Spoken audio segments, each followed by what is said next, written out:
Friends, mission 50ல topic 2வா வந்து நான் constitution articles வந்து எடுத்திருக்கேன். இந்த மாதிரி ஒவ்வொரு சப்ஜெக்ட்லயும் எதுலேருந்து அதிக கொஸ்டின்ஸ் கேட்குறாங்களோ அந்த டாபிக்ஸ் தான் ஃபர்ஸ்ட் கவர் பண்ணிடலான்னு பார்க்குறேன். ஸோ பாலிட்டியில் பார்த்தீங்கன்னா இந்த ஆர்டிகல்ஸ், அமெண்ட்மெண்ட்ஸ், இதுல இருந்து கமிட்டிஸ், இதுல இருந்து நிறைய கொஸ்டின்ஸ் வந்து வருது. ஸோ அந்த டாபிக் வந்து கவர் பண்ணிடலாம். ஸோ ஜென்ரலாக பார்த்தீங்கன்னா இப்போ குரூப் 1 எக்ஸாமில் குறைஞ்சது ஒரு 3 to 4 கொஸ்டின்ஸ் அதை ஆர்டிகல்ஸ்ல வந்து கேட்டுறாங்க. அண்ட் குரூப் 2 and 4ல 2 to 3 கொஸ்டின்ஸ் அது வருது. ஸோ நான் இதை வந்து எப்படி எக்ஸ்பிளைன் பண்ண போறேன்னா, நான் வந்து இப்போ பார்ட் வைஸ் வந்து பிரிச்சுக்கிட்டேன். பார்ட் 1 அதில் ஒரு பர்டிகுலர் ஒரு 2 to 3 கொஸ்டின், பார்ட் 2. ஸோ அதில் நான் உங்களுக்கு முடிஞ்ச அளவுக்கு இந்த கொஸ்டின்ஸ் ஆன்சர்ஸ் தவிர்த்து என்னால் முடிஞ்ச அளவுக்கு நான் வந்து உங்களுக்கு எக்ஸ்பிளைன் பண்றேன். ஃபர்ஸ்ட் கொஸ்டின் பாருங்க. India that is Bharat shall be the union of states என்று கூறும் ஆர்டிகல் எது? India that is Bharat shall be a union of states. So இதை பத்தி சொல்ற ஆர்டிகல் வந்து நம்ம ஆர்டிகல் 1 பார்த்தீங்கன்னா இதை பத்தி தான் சொல்லுது. விதி 1. அதாவது பார்ட் 1ல ஆர்டிகல் 1 to 4 வந்து ஜென்ரலா யூனியன் அண்ட் டெரிட்டரிஸ் பத்தி பேசிக்கா சொல்லும். அதுல ஆர்டிகல் 1 வந்து இதை பத்தி ஸ்பெசிஃபிக்கா வந்து சொல்லுது. India that is Bharat shall be a union of states. இந்தியான்றது ஒரு பாரத நாடு. இது வந்து நிறைய ஸ்டேட்ஸ் கொண்ட ஒரு கண்ட்ரி. அதுதான் ஆர்டிகல் 1ல வந்து சொல்றாங்க. அண்ட் ஆர்டிகல் 2ல வந்து என்ன சொல்றாங்க அப்படின்னு பார்த்தா,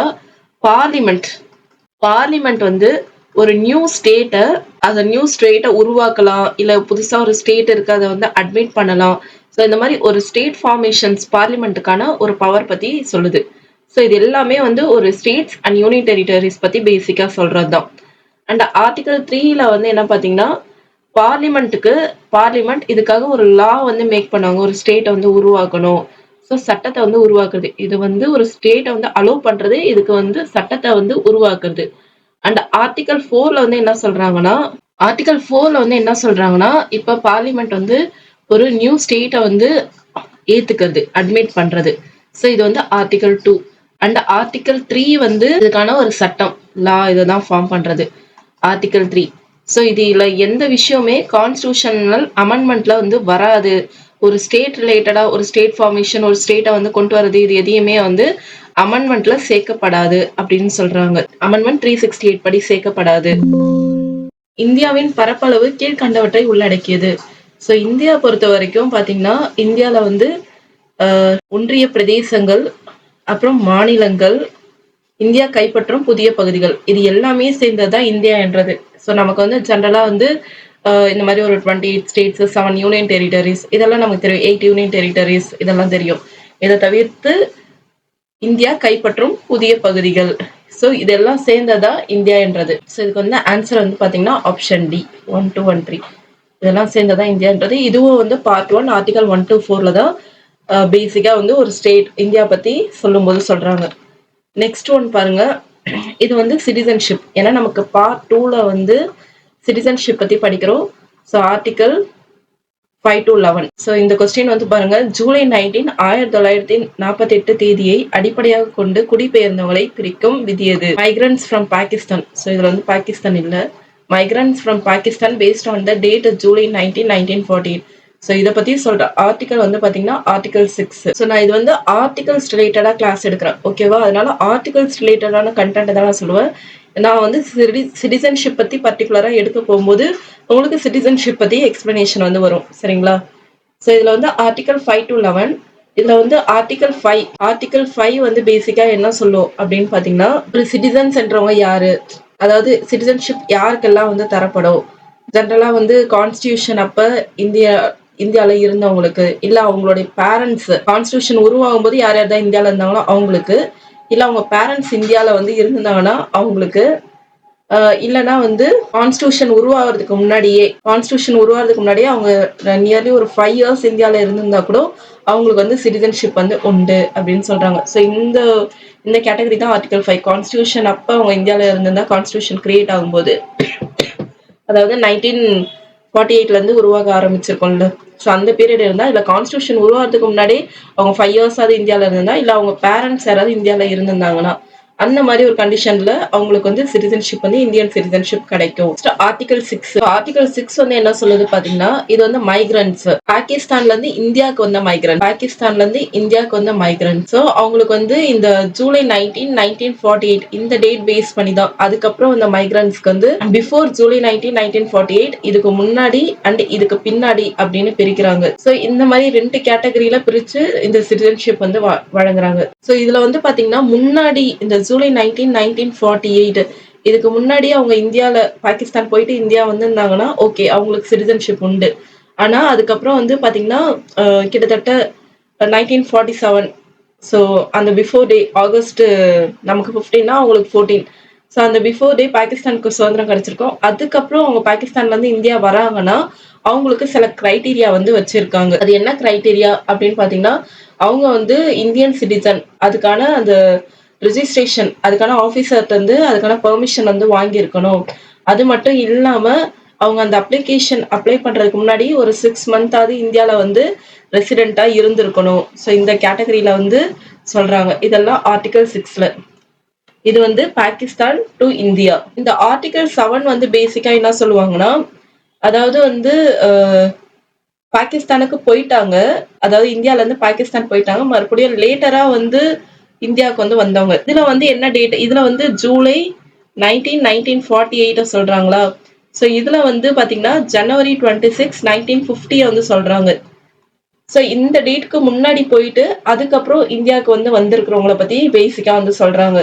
ஸோ இவங்களுக்கு வந்து இந்த ஜான் 26, 1950 இவங்களும் ஒரு 6 மந்த் ரெசிடென்ட்டா இருந்து இந்த மாதிரி இப்படிதான் இருந்தா அவங்களுக்கும் வந்து இந்த இது வந்து உண்டு, சிட்டிசன்ஷிப் வந்து உண்டு அப்படின்னு சொல்றாங்க. இந்த ஆர்டிகல் 8 வந்து என்ன சொல்றாங்கன்னா, ஒரு பர்சன் அப்படி இல்லைன்னா அவங்களுடைய பேரண்ட்ஸ், அப்படி இல்லைன்னா கிராண்ட் பேரண்ட்ஸ், இவங்கள யாராவது இந்தியன் சிட்டிசனா இருந்தாலே வந்து சிட்டிசன்ஷிப் வந்து கிடைக்கும்.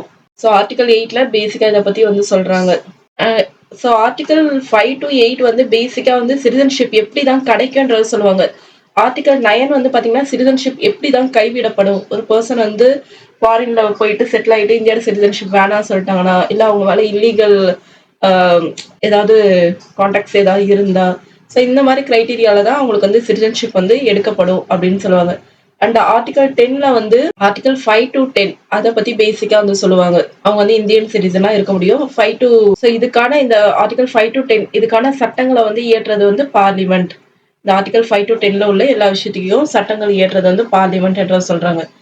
அண்ட் ஆர்டிகல் 11ல வந்து என்ன சொல்றாங்கன்னா, இதுவும் வந்து கிட்டத்தட்ட இந்த பார்லிமெண்டோடைய லெஜிஸ்லேஷன்ஸ் பத்தி தான் வந்து சொல்றாங்க. இது வந்து அந்த 5 to 10 பேசிக்கா சொல்றாங்க. இது வந்து ஜெனரலா வந்து இந்த ஆக்ட்ஸ் எல்லாம் பாஸ் பண்ணலாம். ஸோ இதுபடி தான் வந்து பாத்தீங்கன்னா சிட்டிசன்ஷிப் ஆக்ட் 1955 தான் வந்து கிரியேட் பண்ணி அதுல வந்து இந்த மாதிரி பர்த், டெத் அண்ட் ரெஜிஸ்ட்ரேஷன் அதுபடி தான் நம்ம இப்போ வந்து ஃபாலோ பண்ணிக்கிட்டு இருக்கோம்.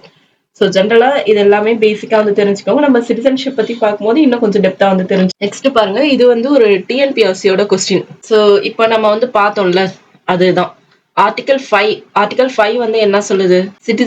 Citizenship on the date of commencement constitution of India. அதாவது அந்த கான்ஸ்டிடியூஷன் கிரியேட் ஆகும்போது சிட்டிசன்ஷிப் தரதை பத்தி பேசிக்கா சொல்லுது. அண்ட் ஆர்டிகல் 11 வந்து என்ன சொல்லுது? Power of parliament on citizenship, மெயினா பார்லிமெண்டோட பவர் பத்தி சொல்லுது. And article 9 acquiring citizenship of any foreign state, அதாவது மெயினா இந்த மற்ற கண்ட்ரீஸ்ல போய் அந்த சிட்டிசன்ஷிப் வந்து வாங்கிக்கிறது. And article 8 acquiring citizenship by the diplomatic representation in the country. So answer வந்து பாத்தீங்கன்னா 3412. இது எல்லாமே நம்ம ஓரளவுக்கு முன்னாடியே பார்த்தாச்சு.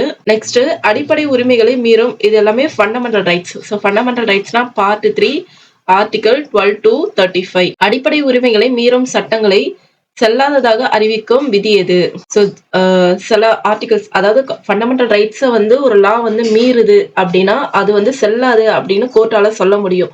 ஸோ அதை பத்தி சொல்ற சட்டம் எதுதான் கேட்டிருக்காங்க. ஸோ இது வந்து பாத்தீங்கன்னா article 13. Which article provides for judicial review by declaring laws void if they violate fundamental rights.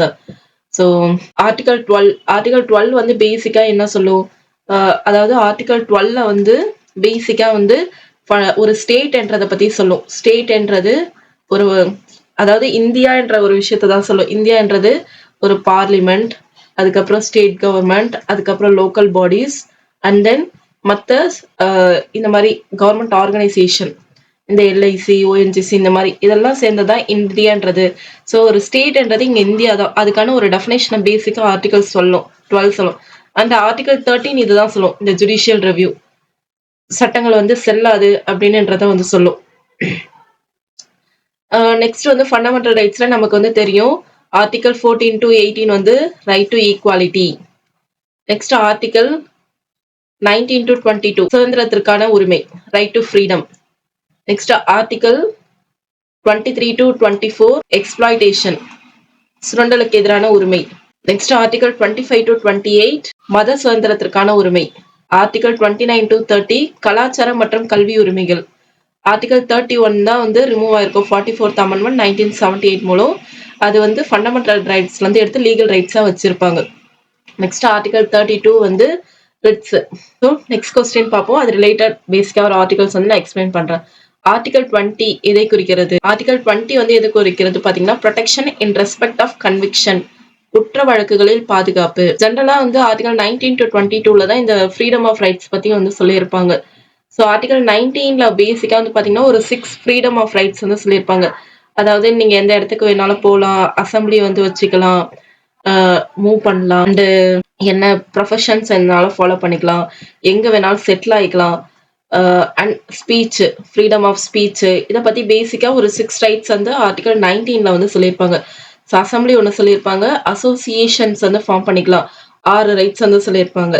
அதுக்கப்புறம் 19 and 20ல தான் வந்து பாத்தீங்கன்னா இந்த கன்விக்ஷன்ஸ், அதாவது ஒரே பர்சனை இப்ப வந்து கைது பண்ணிடுறாங்க, வேற ஒரு தண்டனை வருது, அதே பர்சன் மேல போட்டு அவங்கள வந்து தண்டிக்க கூடாது. ஒரே பர்சன் மேல 2 தண்டனை போட்டு தண்டிக்க கூடாது.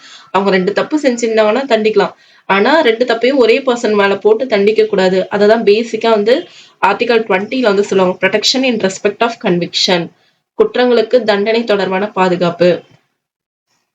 அதுக்கப்புறம் 21, 22 நமக்கு வந்து தெரியும். 21 வந்து ரைட் டு லைஃப். அதுலதான் 21A எஜுகேஷன் பத்தி சொல்லுவோம். 86th அமெண்ட்மெண்ட் 2002 படி கண்டிப்பா வந்து 14 வயசுக்கு உட்பட்ட குழந்தைங்களுக்கு கல்வி தரணும்னு சொல்லியிருப்போம். அண்ட் ஆர்டிகல் 22 வந்து டிடென்ஷன் பத்தி சொல்லுவாங்க, சில வழக்குகளில் கைது மற்றும் தடுப்பு காவலில் இருந்து பாதுகாப்பு. ஓகே, நெக்ஸ்ட் கொஸ்டின் பாருங்க. மத சார்பான சுதந்திரத்தை வழங்கும் விதி எது? Consensus and freedom. ஸோ இதுல வந்து நெக்ஸ்ட் 23 and 24 வந்து ஆர்டிகல் 23 வந்து ஒரு அடல்ட், அவங்கள வந்து ஃபோர்ஸ் லேபரா இருந்தா அதுல இருந்து ப்ரொடெக்ஷன். 24 வந்து சைல்ட் லேபர்.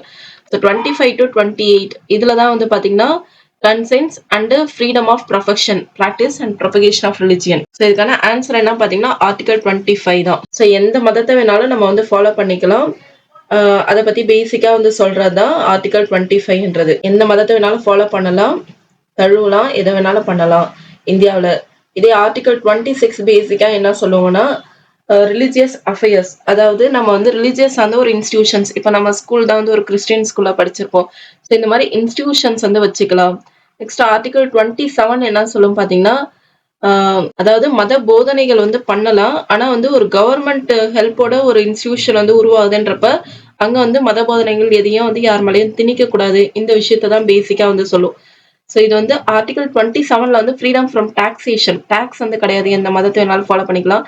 அக்பர் பீரியட்ல தான் டாக்ஸ் தான் வந்து வாங்கியிருப்பாங்கன்ற மாதிரி தான் நம்ம வந்து பார்த்திருப்போம். ஸோ அந்த மாதிரி எந்த டாக்ஸும் வந்து கிடையாது. 28 தான் வந்து பாத்தீங்கன்னா இன்ஸ்ட்ரக்ஷன்ஸ், ரிலிஜியஸ் இன்ஸ்ட்ரக்ஷன் வந்து ரொம்ப திணிக்க கூடாது, கவர்மெண்ட் எய்டடா இருந்தா அவங்க வந்து ரொம்ப மத போதனைகள் தான் பண்ணக்கூடாதுன்றதுதான் ஆர்டிகல் 25 to 28 வந்து சொல்றாங்க. ஸோ இது வந்து ஒரு டிஎன்பிஎஸ்சி கொஸ்டின் தான். ஆர்டிகல் 15 வந்து பாத்தீங்கன்னா equality of opportunity, sorry, article 15 வந்து prohibition of discrimination on grounds of religion, caste, gender எல்லாமே தான். நெக்ஸ்ட் ஆர்டிகல் 16 தான் public employment. Article 26 freedom to manage religious affairs. Article 29 a ban on discrimination in state aided educational institution. So இதுக்கான answer வந்து 1, 2, 3, 4 தான். 15 வந்து சமயம், இனம், ஜாதி, பாலினம். 16 வந்து சம வாய்ப்பு வேலையில. 26 வந்து சமய விவகாரங்கள் சுதந்திரம். 29 வந்து இந்த கல்வி நிறுவனங்கள், இதை பத்தி தான் வந்து பேசிக்கா சொல்றாங்க. அண்ட் நெக்ஸ்ட் ஒன் பாருங்க, ஆர்டிகல் 32 வந்து நமக்கு வந்து ரிட் வந்து தெரியும். 5 ரிட் வந்து இதுல வந்து பேசியிருப்பாங்க. Habeas corpus, mandamus, prohibition, quo warranto and certiorari, இதை பத்தி பேசிக்கா வந்து சொல்லியிருப்பாங்க. அது நம்ம ஃபண்டமெண்டல் ரைட்ஸ் பார்க்கும்போது டெப்தா பார்த்துக்கலாம். நெக்ஸ்ட் மக்கள் நலனை மேம்படுத்துவதற்காக ஒரு சமூக ஒழுங்கை அரசு பாதுகாக்க வேண்டும் என்று எந்த அரசியலமைப்பு சட்டப்பிரிவு கூறுகிறது? ஸோ இது வந்து பாத்தீங்கன்னா டிபிஎஸ்பியை பொறுத்த வரைக்கும் நமக்கு வந்து பார்ட் வந்து 4 ஆர்டிகல் 36 to 51. சாரி, எனக்கு கொஞ்சம் இருமலா இருக்கு. ஸோ நான் மேக்ஸிமம் எடிட் பண்ணிடுறேன். ஒரு சில இடத்துல அதை மீறி வந்ததுன்னா சாரி, கொஞ்சம் அட்ஜஸ்ட் பண்ணிக்கோங்க. ஸோ ஆர்டிகல் 36 to 51 தான் டிபிஎஸ்பின்றது ஒரு ஸ்டேட் கவர்மெண்ட் மக்களுக்கு என்னதான் பண்ணணும் அதுக்கான ஒரு வழிகாட்டுதல் தான். அதில் ஆர்டிகல் 38 ரொம்ப ரொம்ப முக்கியமானது. இதுதான் வந்து கோர் ஆஃப் கவர்மெண்ட்னே சொல்லுவாங்க. ஸோ ஒரு மக்களுடைய வெல்ஃபேரை பார்க்கறது தான் ஒரு கவர்மெண்ட்ன்றதே. பேசிக்கா சொல்றதுதான் ஆர்டிகல் 38. இதுல வந்து 3 பிரின்சிபல்ஸ் வந்து டிபிஎஸ்பில வந்து பிரிப்பாங்க. ஒன்னு வந்து சமூகம் சார்ந்து சோசியலிச கொள்கை, socialistic principle. Next Gandhian principle. Next வந்து லிபரல் இன்டெலெக்சுவல் பிரின்சிபல், தாராளவாத அறிவுசார் கொள்கைன்னு. ஸோ இதுல வந்து 38, 39, 41, 42 வரும். ஸோ இதுல வந்து நம்ம 38 வந்து பார்த்துட்டோம். இதுல 39 என்ன? ஓகே, இதை நான் ஃபர்ஸ்ட் சொல்லிடுறேன். அந்த மாதிரி காந்தியன் பிரின்சிபல 40, 43, 46, 47 வருது. Next liberal intellectual principle 44, 45, 48, 49, 50 and 51. So இதுல வந்து ஆர்டிகல் 39 வந்து equal pay for equal work அந்த ஒரு கான்செப்ட் வந்து சொல்லும். சரிங்களா? நெக்ஸ்ட் ஆர்டிகல் 41 வந்து ரைட் டு ஒர்க், அதாவது கண்டிப்பா வேலை வாய்ப்பு வந்து ஒரு கவர்மெண்ட்ன்றதை அரேஞ்ச் பண்ணி தரணும். ஒரு அன்எம்ப்ளாய்மெண்டா இருக்கிறவங்க கூட ஒரு சின்ன ஹெல்ப் ஏதாவது ஒன்று பண்ணணும். இப்போ இந்த எம்ஜி நரேகா இந்த மாதிரி திட்டங்கள் எல்லாமே அதுக்காக தான். நெக்ஸ்ட் ஆர்டிகல் 42 வந்து இந்த மெட்டர்னிட்டி லீவ் பத்தி பேசிக்கா வந்து சொல்லும். நெக்ஸ்ட் இது காந்தியன் பிரின்சிபல 40, 43, 46, 47. ஸோ இது வந்து பிசிடபிள்யூடின்னு ஞாபகம் வச்சுக்கலாம். Panchayat, cottage industries, weaker sections and drug ஒழிக்கணும். இதை பத்தி தான் 40, 43, 46, 47. 44 ரெண்டும் சேம் நம்பரா இருக்கா? Uniform civil code. 45 பொறுத்த வரைக்கும் எஜுகேஷன் பத்தி சொல்லும். அண்ட் 48 பொறுத்த வரைக்கும் இந்த அக்ரிகல்ச்சர் அப்புறம் அனிமல்ஸ் இதெல்லாம் பாதுகாக்கணும். 49 வந்து பாத்தீங்கன்னா கவர்மெண்ட்டுக்கான முக்கியமான விஷயங்களை தான் பாதுகாக்கணும். அண்ட் 50ல வந்து ஜுடிஷியரியும் எக்ஸிக்யூட்டிவும் பிரிச்சு வச்சிருக்கணும். 51ல வந்து சர்வதேச அளவுக்கு அமைதியா வந்து பாதுகாக்கணும். இதுதான் பேசிக்கா டிபிஎஸ்பி ஆர்டிகல்ஸ். டிபிஎஸ்பி ஆர் நான் ஜஸ்டிசியபிள். டிபிஎஸ்பியை நம்ம வந்து கோர்ட்ல போய் கேட்க முடியாது. இப்ப ஃபண்டமெண்டல் ரைட்ஸ்ல வந்து ஏதாவது ஒரு உரிமைகள் நமக்கு மீறப்பட்டா கோர்ட்ல போய் வந்து கேட்க முடியும். ஆனா டிபிஎஸ்பில வந்து கேட்க முடியாது அப்படின்னு வந்து சொல்ற ஆர்டிகல் எது அப்படின்னு பாத்தீங்கன்னா ஆர்டிகல் 37. ஸோ நம்ம 36 வந்து பாத்தீங்கன்னா ஜென்ரலா ஒரு நம்ம எப்படி ஃபண்டமெண்டல் ரைட்ஸ் ஆர்டிகல் 12 வந்து சொன்னிச்சு அதே மாதிரிதான். 37 வந்து இது வந்து இதுல எந்த விஷயம் மீறப்பட்டாலும் நம்ம கோர்ட்ல போய் நிக்க முடியாது அப்படின்னு சொல்ற ஆர்டிகல் தான் 37. நெக்ஸ்ட் ஆர்டிகல் 45 டீல்ஸ் வித், இது வந்து நம்ம ஆல்ரெடி பார்த்தோம், லிபரல் இன்டெலெக்சுவல் பிரின்சிபல் வருது, education for children below 6 years.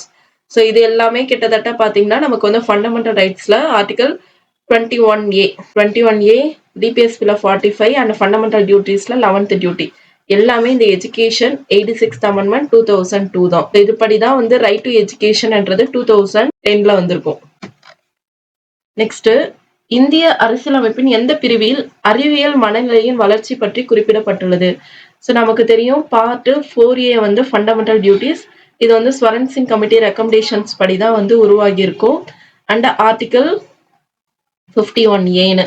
So இதுல வந்து நமக்கு இப்ப வந்து கொஞ்சம் இந்த மாதிரி ஸ்பெசிஃபிக்கா வந்து கேட்கறாங்க. அதாவது எது நமக்கு வந்து 10 டியூட்டி பிளஸ் 11வது டியூட்டி வந்து நமக்கு வந்து தெரியும். ஸோ இதுல வந்து இந்த சயின்டிபிக் டெம்பர் பத்தி நமக்கு ஜென்ரலா 10 டியூட்டில எல்லாத்தையும் ABCD அந்த ஆர்டர்ல வந்து படிச்சுக்கோங்க. அப்படின்னாதான் இந்த மாதிரி ஸ்பெசிஃபிக்கா கேட்டா நமக்கு வந்து ஆன்சர் பண்ண தெரியணும். ஆர்டிகல் 51AH வந்து பாத்தீங்கன்னா பேசிக்கா fundamental rights duties scientific temper பத்தி சொல்லுது. ஸோ மற்ற டியூட்டிஸ் தான் நம்ம ஃபண்டமெண்டல் டியூட்டிஸ் பத்தி டிஸ்கஸ் பண்ணும்போது பார்ப்போம். அது மட்டும் இல்லாமல் நான் இந்த கிளாஸஸ் தான் ஆல்ரெடி நான் எடுத்திருக்கேன். அந்த லிங்க்கும் நான் உங்களுக்கு ஷேர் பண்றேன். உங்களுக்கு ஏதாவது டவுட்ஸ் ஒவ்வொரு டாபிக் பத்தி தெரிஞ்சுக்கணும், அதை போய் நீங்க பாருங்க. பின்வரும் எந்த விதிகள் குடியரசுத் தலைவரை பதவி நீக்கம் செய்ய வழிவகுக்கின்றது? ஸோ குடியரசுத் தலைவர். ஸோ நெக்ஸ்ட் வந்து நம்ம வந்து பார்ட் 5க்கு வந்து போறோம். பார்ட் 5 வந்து ஆர்டிகல் 52ல இருந்து 151 வரைக்கும் வரும். ஸோ இதுல மெயினா வந்து president, vice president, prime minister, council of ministers, அதுக்கப்புறம் பார்லிமெண்ட்னா லோக்சபா, ராஜ்யசபா, அதுக்கப்புறம் இந்த பில்ஸ் பத்தி பேசுவோம். நெக்ஸ்ட் செஷன்ஸ், அதாவது கமிட்டிஸ், இதை பத்தி தான் வரும். அண்ட் தென் யூனியன் கவர்மெண்ட்ல supreme court, attorney general, CAG, so இவங்க ரிலேட்டட் கொஸ்டின்ஸ் எல்லாமே நம்ம வந்து ஒரு கொஸ்டின் இல்லை 2 கொஸ்டின் அந்த மாதிரி வந்து பார்த்துலாம். பின்வரும் எந்த விதிகள் குடியரசுத் தலைவரை பதவி நீக்கம் செய்ய வழிவகுக்கின்றது? ஸோ குடியரசுத் தலைவரோட இம்பீச் பண்ண நமக்கு வந்து சட்டுன்னு ஆர்டிகல் 61 தெரியும். ஆனால் இது ஒரு TNPSC question. So article 56 1 of B and article 61 இது ரெண்டுமே வந்து பார்த்தீங்கன்னா பிரசிடென்டோடைய இம்பீச்மெண்ட் பற்றி சொல்கிற ஆர்டிகல்ஸ் தான். ஸோ பிரசிடென்ட்னா நமக்கு வந்து சட்டுன்னு ஆர்டிகல் வந்து பார்த்தீங்கன்னா மெயினாக 52லேருந்து 52லேருந்து கிட்டத்தட்ட 62. அதுக்கப்புறம் வந்து சில ஆர்டிகல்ஸ் இவங்களுக்கும் பிரைம் மினிஸ்டருக்கும் உள்ள ரிலேஷன், இந்த மாதிரி பார்லிமெண்ட்ல இவங்களுடைய சில பவர்ஸ், இதை பற்றி சில ஆர்டிகல்ஸ் வந்து தனிப்பட்டு வந்து சொல்லும். ஸோ இதில் வந்து ஆர்டிகல் 52 பேசிக்காக வந்து இந்தியாவுடைய ஃபர்ஸ்ட் சிட்டிசன் பிரசிடென்ட் அதை பற்றி வந்து சொல்லுது. நெக்ஸ்ட் வந்து 53ல வந்து அவங்களுடைய குவாலிஃபிகேஷன் பற்றி சொல்லும். நெக்ஸ்ட் 52ல வந்து எலெக்ஷன்ஸ், ஆர்டிகல் 52ல எலெக்ஷன். ஸோ இந்த எலெக்ஷன்ன்ற கான்செப்டே வந்து பார்த்தீங்கன்னா நம்ம அயர்லாண்ட்லேருந்து எடுத்திருப்போம். ஸோ இதில் வந்து யார் யார் தான் பார்ட்டிசிபென்ட்ஸ் அப்படின்னு பார்த்தா இவங்க election Lok Sabha members, Rajya Sabha members and எல்லாத்துலேயுமே வந்து எலெக்ட் பண்ண மெம்பர்ஸ் தான், நாமினேட் கிடையாது. அப்புறம் ஸ்டேட் அசம்பிளிஸ், அதுக்கப்புறம் டெல்லி அண்ட் பாண்டிச்சேரி. ஸோ இது வந்து 73rd அமெண்ட்மெண்ட் 1992 படி இந்த டெல்லி அண்ட் பாண்டிச்சேரின்றதை அலோவ் பண்ணியிருப்பாங்க. Next article 55. ஆர்டிகல் 55 பொறுத்த வரைக்கும் இவங்களோட எலெக்ஷன்ஸ் வந்து எப்படி நடக்கணும், மேனர்ஸ் பற்றி சொல்லும், மேனர்ஸ் ஆஃப் எலெக்ஷன். ஸோ அது வந்து இந்த சிங்கிள் டிரான்ஸ்ஃபரபிள் ஓட் அப்படின்னு ஒரு ஃபார்முலா படி வரும். Proportional representation, single transferable vote அப்படின்னு. Next article 56. ஆர்டிகல் 56 வந்து இவங்க எவ்வளோ வருஷம் பதவி காலத்தில் இருக்கலாம், 5 years. Next article 61. ஆர்டிகல் 61 வந்து இவங்களுடைய இம்பீச்மெண்ட் பற்றி சொல்லும். ஸோ கான்ஸ்டியூஷனை வந்து வைலேட் பண்ணாங்கன்னா இவங்களை வந்து இம்பீச் பண்ணலாம். லோக்சபா ராஜ்யசபா மெம்பர்ஸ் எல்லாருமே வந்து சைன் பண்ணி 1/4 மெம்பர்ஸ் அது வந்து அதுக்கு வந்து சைன் பண்ணணும், 14 days நோட்டீஸ் தரணும். இதெல்லாம் பேசிக்காக சொல்லி 2/3 மெஜாரிட்டி வந்து அப்ரூவல் தந்ததுக்கு அப்புறம் தான் இவங்களை வந்து இம்பீச் பண்ண முடியும். இது வரைக்கும் எந்த பிரசிடென்ட்டும் இந்த மாதிரி தான் இம்பீச் ஆனது கிடையாது. நெக்ஸ்ட் ஆர்டிகல் 62 பொறுத்த வரைக்கும் இவங்க போஸ்டிங் வேகன்சி ஆனால் அந்த போஸ்டிங் வந்து வைஸ் பிரசிடென்ட் பதவி வகுப்பாரு. இன்கேஸ் வைஸ் பிரசிடென்ட்டும் இல்லைன்ற பட்சத்தில் சுப்ரீம் கோர்ட் ஜட்ஜ் வந்து சீஃப் ஜஸ்டிஸ் ஆஃப் இந்தியா வந்து பதவி வகிப்பாங்க. நெக்ஸ்ட் ஆர்டிகல் 85 பொறுத்த வரைக்கும் பிரசிடென்டோடைய லெஜிஸ்லேட்டிவ் பவர்ஸ் பற்றி சொல்லும். அதாவது பிரசிடென்ட் தான் பார்லிமெண்ட்ல ஃபர்ஸ்ட் செஷன் வந்து தொடங்கி வைப்பாரு அண்டு ஒரு சம்மன் பண்ணி வைப்பாரு, கூட்டத்தொடர் ஒத்தி வைக்கிறது, இது எல்லாத்தையுமே வந்து இனிஷியேட் பண்றது பிரசிடென்ட் தான். ஸோ இதெல்லாம் மெயினாக நம்ம வந்து பிரசிடென்ட் பற்றி தெரிஞ்சுக்க வேண்டிய ஆர்டிகல்ஸ். நெக்ஸ்ட் கட்டுரை, அதாவது விதி 64. இந்த ஆர்டிகல்ஸ் வந்து விதின்னு சொல்லுவாங்க, கட்டுரைன்னு சொல்லுவாங்க, இந்த மாதிரி நிறைய இது இருக்கு. ஆர்டிகல் 64 யாரை பற்றி சொல்லுது அப்படின்னு பார்த்தீங்கன்னா ஆர்டிகல் 64 வந்து வைஸ் பிரசிடென்ட் தான். ஆனால் அதே வைஸ் பிரசிடென்ட் தான் ராஜ்யசபாவோட சேர்மனாகவும் இருப்பாரு. அதை பற்றி பேசிக்காக சொல்கிறது தான் ஆர்டிகல் 64ன்றது. ஸோ வைஸ் பிரசிடென்ட்னா மெயினாக நம்ம வந்து ஆர்டிகல் 63. ஆர்டிகல் 63ன்றது வைஸ் பிரசிடென்ட் இந்தியாவில் ஒருத்தவங்க இருக்காங்கன்றது சொல்லும். ஆர்டிகல் 64 வந்து என்ன சொல்லுது பார்த்தீங்கன்னா இவர் வந்து ராஜ்யசபாவோட சேர்மனாகவும் இருப்பாரு அண்ட் வைஸ் பிரசிடென்டாகவும் இருக்காரு. ஸோ எக்ஸ் அஃபிஷியோ சேர்மன் அப்படின்ற வார்த்தையில வந்து சொல்லுவாங்க. நெக்ஸ்ட் வந்து இவங்களுடைய எலெக்ஷன் சம்பந்தமான ஏதாவது பிரச்சனை பத்தி சொல்றது ஆர்டிகல் 71. ஸோ இதான் நம்ம வந்து வைஸ் பிரசிடென்ட்ல முக்கியமா இந்த ஆர்டிகல்ஸ் தான் வந்து தெரிஞ்சுக்கணும். நெக்ஸ்ட் பிரதம அமைச்சரின் கடமை பற்றி கூறும் விதி எது? ஸோ பிரைம் மினிஸ்டர்னால இந்த ஆர்டிகல் 74 to 78 இது வரைக்கும் மெயினா கவர் ஆகும். இதுல வந்து இவங்களுடைய டியூட்டிஸ் பத்தி சொல்ற ஆர்டிகல் எதுனா ஆர்டிகல் 78. ஸோ பிரைம் மினிஸ்டர்ல நான் சொல்றேன் எல்லா ஆர்டிகல்ஸும் ரொம்ப ரொம்ப முக்கியம். ஆர்டிகல் 75. ஸோ பேசிக்கா ஆர்டிகல் 75 என்ன சொல்லணும்னா பிரைம் மினிஸ்டர் பிரசிடென்ட் தான் வந்து அப்பாயிண்ட் பண்றாங்க அதை வந்து சொல்லுது. அண்ட் ஆர்டிகல் 74 வந்து பிரைம் மினிஸ்டர் என்றவங்க கவுன்சில் ஆஃப் மினிஸ்டர்ஸ்க்கு தான் ஹெட் அப்படின்னு ஒரு கான்செப்ட் வந்து சொல்லும். நெக்ஸ்ட் 75 அப்பாயின்மெண்ட் இது எல்லாமே. நெக்ஸ்ட் வந்து 78ல வந்து பிரைம் மினிஸ்டர் பிரசிடென்ட்டை எல்லாத்தையும் கம்யூனிகேட் பண்ணுவாங்க கவுன்சில் ஆஃப் மினிஸ்டர்ஸ் பத்தி. ஸோ அவங்களுடைய கம்யூனிகேஷன்ஸ், அதுக்கப்புறம் அவங்களோட டியூட்டிஸ், இது எல்லாமே பேசிக்கா வந்து சொல்றதுதான் ஆர்டிகல் 78. ஸோ இந்த 3 ஆர்டிகல் பிரைம் மினிஸ்டர் ரிலேட்டட் ரொம்ப ரொம்ப முக்கியம். நெக்ஸ்ட் குடியரசுத் தலைவருக்கு ஆலோசனை வழங்க அமைச்சரவை இருக்கும் என்று கூறும் விதி எது? ஸோ இது வந்து பாத்தீங்கன்னா ஆர்டிகல் 74 தான் அகெயின் சொல்லுது. நம்ம வந்து prime minister, council of ministers இதை பத்தி சொன்னோம்ல. ஸோ இவங்க வந்து அந்த அட்வைஸ் என்ற ஒரு விஷயத்தையும் ஆர்டிகல் 74 of 1 என்ற ஒரு கேட்டகரியில வந்து கொண்டு வராங்க.